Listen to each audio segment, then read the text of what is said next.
Welcome to Medicated Housewife DIY, where crafting and mental health come together. In today's DIY video, you've never seen Dollar Tree tumbling tower blocks like this. High-end decor on a budget. Hello again, my DIY loving friends, and welcome to my new DIY loving friends. Get ready to transform your living space with some high-end home decor on a budget. Let's create a luxurious ambiance and elevate your home's aesthetic using affordable materials from Dollar Tree.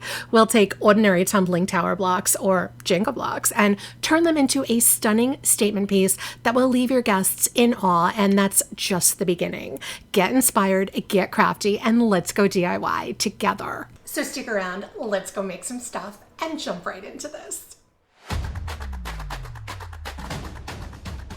For this DIY, to begin with, I'm using 8 pieces of that wood domino game from Dollar Tree. It's got a paper side, but the back and the base are wood. I'm using Starbond super glue, which I will link for you in the description box below, and I'm going to glue 2 dominoes together, gluing the paper side to the other paper side, so only the wood is exposed. And I need 4 of these double-sided domino sets, so that's 8 pieces total, but I did make an extra because you know I like extras. And then I use a clip to hold the dominoes together so that they will dry flat. I'm also using 3 wood cubes from Dollar Tree, and I need them to be the same height as the domino standing on its side. So I'm going to measure the 3 cubes stacked and mark that with a pen where I need to cut one of the cubes to the right size. And I cut that 3rd cube with my miter shears, which I will link for you below. Then I use the Starbond glue to glue together the 2.5 cubes, and I let that dry. I have these giant Jenga blocks from Five Below in my stash, and I already stained some of them with antique wax for another project. So I'm using 8 of these large blocks. I need to make 4 sets of 2 blocks that are going to be glued side to side. And I use some more of this Starbond super glue to glue the 4 sets together. And then I'm going to let those dry. Once the dominoes and the cubes are dry, at first I wanted to give them a stained effect, so I made a mixture of water and apple barrel matte black paint so that they would still have that wood grain coming through. But after painting one domino, I decided I hated that look. I just hated the way it looked, and went with a solid matte black paint to fully cover the whole domino.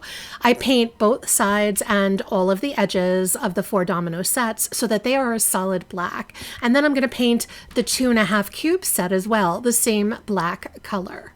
I am using the Starbond to glue one of the domino sets to one side of the cubes, making sure to line up the edges so that they don't hang over the cube on any of those sides. And I follow that up with the next domino set glued to the next side of the cubes. And I'm going to keep going until all 4 sides of the cube set are covered with a domino set, kind of like a pinwheel, as you can see right here.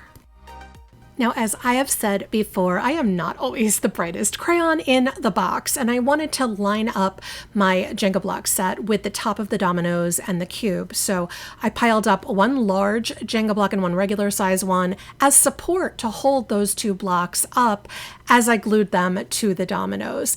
I did it this way for the first 2 sets of blocks that I glued, and then I got smart and realized if I flipped the whole thing over upside down, I could just attach the Jenga block set lying flat, because that was the top of the project. Don't be a rocket scientist like me. You guys should turn your project upside down before attaching the 2 block sets from the very beginning. It's a lot easier this way. And that's all there is to this 2-tone Jenga block wood riser. I think this is so modern and sleek looking and beyond simple to make if you turn it upside down like I told you to do. I absolutely love the look of this for a candle or a small potted succulent, just perfect on a bookshelf or a coffee table. And getting back to my roots with this next DIY, we are using all Dollar Tree tumbling tower blocks.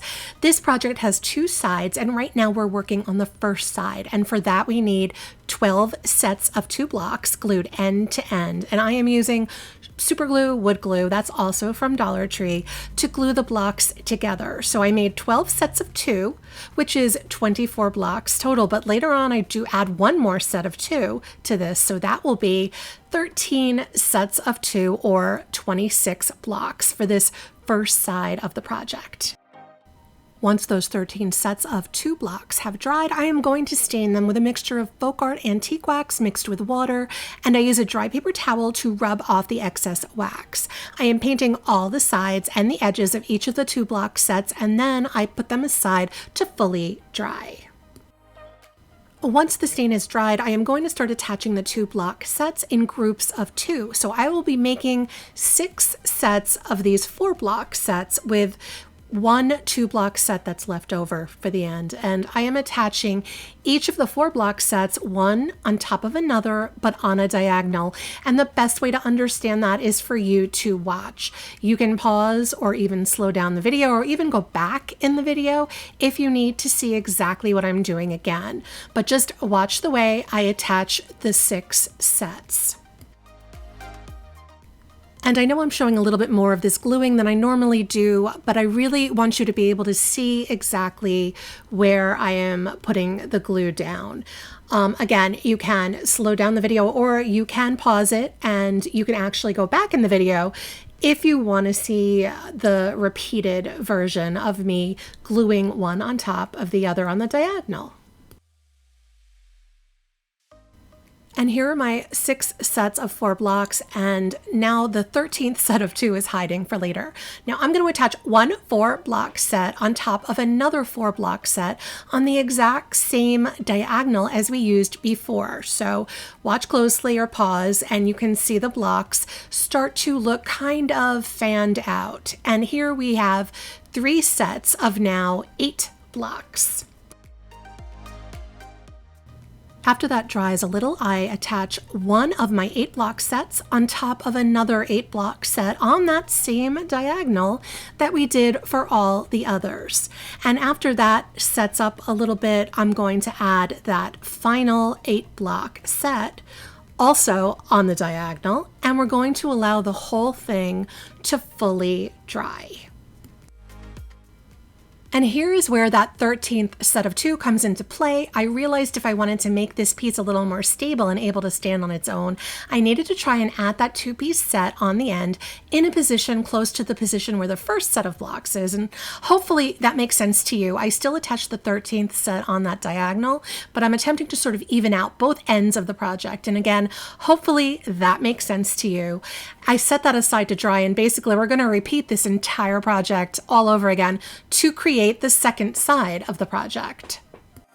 Okay, so you know I like to be fully transparent with you. I made an entire second side to this project on the exact same diagonal as the first, and then realized that I couldn't fit the 2 pieces together because my second side needed to be the reversed mirrored image. So I had to scrap the whole thing and start that second side all over again. I am sharp as a marble sometimes, but it is only fair for you guys to hear the whole story. So on this second attempt at the second side of the project, I have my 13 sets of 2. I'm still going to make 6 sets of 4, one on top of another on a diagonal, but this time the diagonal is the mirrored image. That is the opposite side of the first diagonal. It's going in the opposite direction. So again, watch where I'm gluing and pause the video if you need to see where I am putting the glue and to see where I am gluing those 6 sets of 4, and just watch what I'm doing.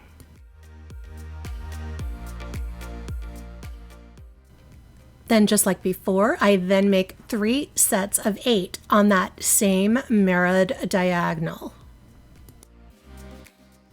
Then I take those 3 sets of 8 and glue them on top of one another, also on the same diagonal, so the whole side looks fanned out, just like this. And again, I take that 13th set of 2 and attach it on the end to try and even it out with the first 2-block set that's on the other side, so that this side of the project is going to be more stable and able to stand up just like the first. And for those of you keeping track, each side of this project uses 26 blocks total, which is 13 sets of 2. So the whole project together is going to use 52 tumbling tower blocks. Once both sides are dry, I bring them to fit together and use more wood glue to glue them in that middle where the 2 sides touch.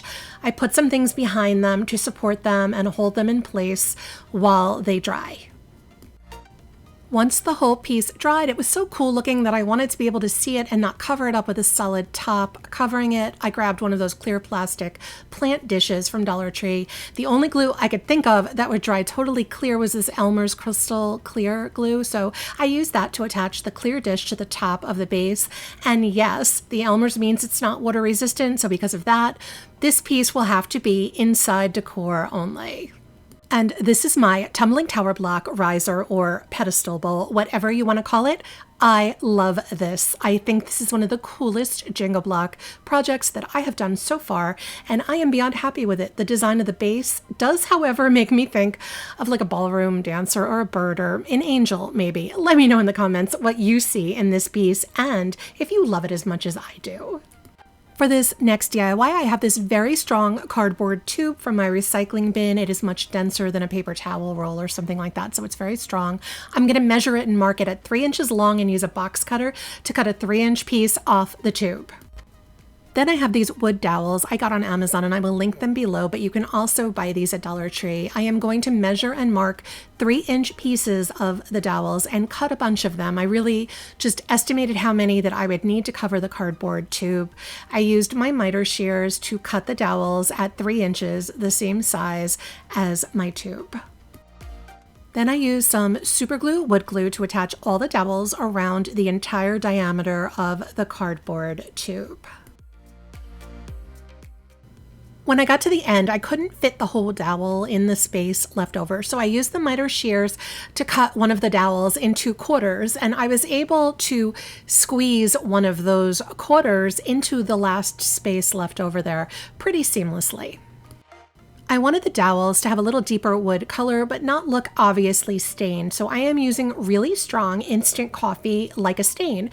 I'm going to paint it on the wood dowels until I achieve the wood tone that I'm looking for, and as a bonus, they smell pretty good too if you like the smell of coffee, which I do. I have this 7-inch wood round that I will link for you below, but you can find similar wood rounds at Dollar Tree, and I'm going to whitewash it using a mixture of apple barrel white matte paint and water, painted on both sides and the edges, and I'm using a paper towel to wipe off the excess paint. And I think I did about 2 coats of the watered down paint to get that whitewashed, kind of pickled wood effect that I was looking for. All that was left to do was attach the wood dowel base to the center of the bottom of the wood round. And this is my wood dowel based riser. I think this is so cute and trendy, and I swear I want this as a full-size table so bad. It's like my subconscious made a mini version of the table that I want. So easy, but so stylish. For this next DIY, I'm using this 3-inch wood round, which I'll link for you below, and these 2 different sizes of wood rings, which you can find some at Dollar Tree, but I will also link them for you below. I painted all 3 pieces with a mixture of antique wax and water and wiped off the excess with a dry paper towel. I grabbed a handful of wood skewers from Dollar Tree, and with all the flat sides facing down, I used some hot glue to place the skewers standing straight up and attached to the inside of the larger of those wood rings. I tried to fit as many skewers as I could around the entire inside diameter of the ring. When I couldn't fit any more inside the ring, I grabbed these clippers, which I will link for you below. They literally cut anything and everything. And I gave the skewers a trim, trying to cut them to roughly the same height. Then I took the smaller of the 2 rings and I slid it over the top of the skewers till it was snug, and I used some hot glue to basically glue that ring in place on the skewers, trying my best to not let the hot glue be that visible. I gave the skewers another trim with the clippers, trying to get them as level as I could make them. And because I didn't like the hot glue being visible on the wood ring, I grabbed some of this very thick jute, which I will link for you below, but you could also use some of the thinner nautical rope from Dollar Tree, and I wrapped the jute around the top of the ring 1 time, covering some of that hot glue that kept the skewers attached. Then I decided to do the same thing to the top of the other wood ring in an effort to camouflage the hot glue. And then, as they say, since we're already dirty, I figured why not use a couple of layers of wrapped jute around the top of the skewers, and that way the tops of them would be covered and I could level out the top of the project so that it would be a little bit flatter. I took that 3-inch wood round and I used some hot glue to attach it to the top of the wood skewers, making it as level as I could. And lastly, to make it all match, I wrapped that same jute around the edge of the wood round. And this is my wood skewer candle holder. I do wish I had made 2 of these so that I had a pair because I think I'd like them as a pair. But considering what it took to make these, I think these are a very boho, kind of neutral decor candle holder, and it definitely has a place at the table. But as usual, I want to know what you think. Let me know in the comments which one of these high-end decor on a budget DIYs is your favorite and why. I really love hearing from all of you. And if you've enjoyed this DIY video, there's another one waiting for you. Just click the link on your screen for more Medicated Housewife DIYs. Thank you for watching. Until next time, my name is Sarah. I'm the Medicated Housewife, and crafting is my medication.